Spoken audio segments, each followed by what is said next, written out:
PEGI 18.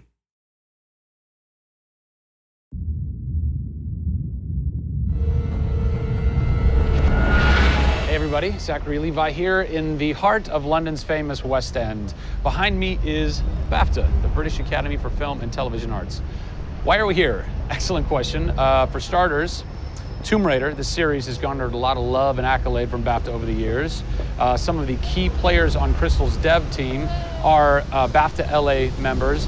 And to top it all off, legendary video game composer Jason Graves is a BAFTA winner.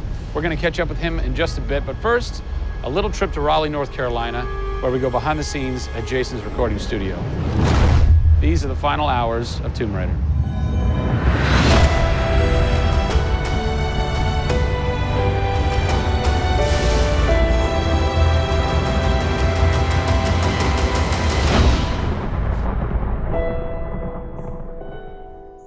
First thing we did was the theme. There have been many composers in the games or the films, but they've always used the original theme. They said, we want to start with a clean slate, a new theme. I did it on piano, very simple. I was really scared just to send it because I'm like, I don't know, I think this really works, I think I like it. We ended up taking that exact theme. The first demo I sent was on the first trailer. That exact same arrangement.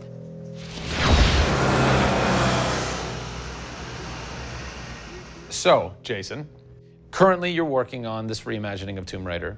When you're taking on a new project, what are the things that attract you to that project?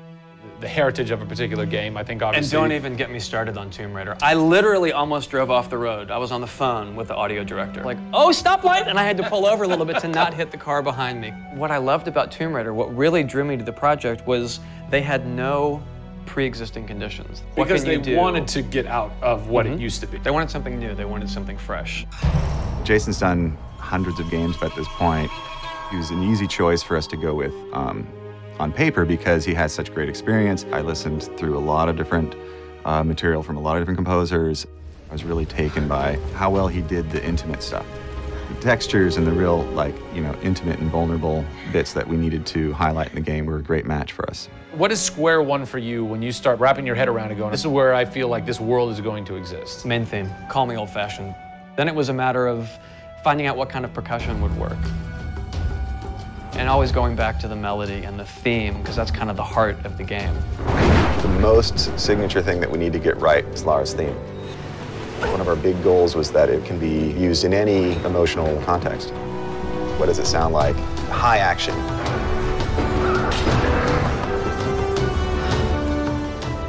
What does it sound like when she's in pain?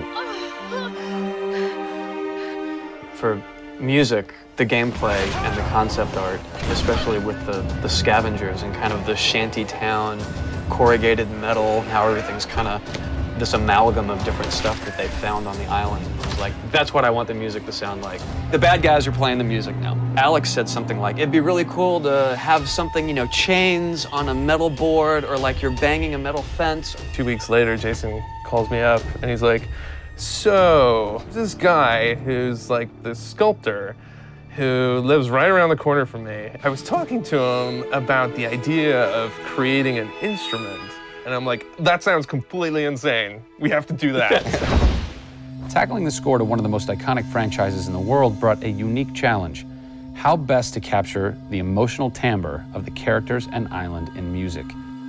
People, I give you the instrument.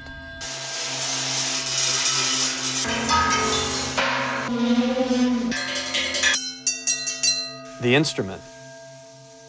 I was gonna let Matt determine the aesthetics. I was really only concerned about the sounds that the sculpture was gonna make.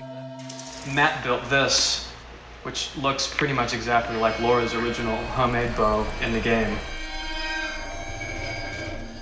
There's different timbres based on different materials, metal, glass. It's a direct line from the plot, the characters, the story, the environment, straight to the sculpture. We always wanted the island to have that character in itself. Creating an instrument gave it this unique identity. It's got a voice. Yeah. The very beginning of the game is nothing but the instrument.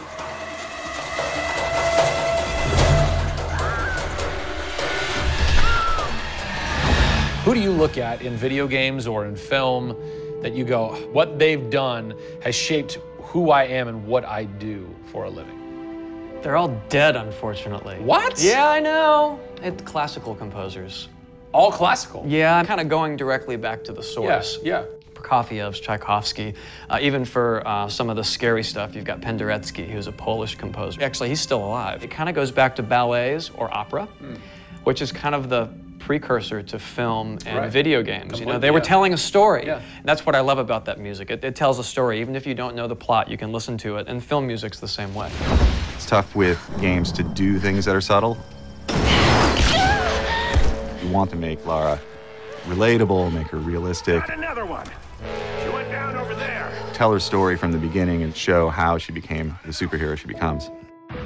One of the first things that I ask any developer is the emotion. Because to me, that's the biggest thing that music can do in a tenth of a second.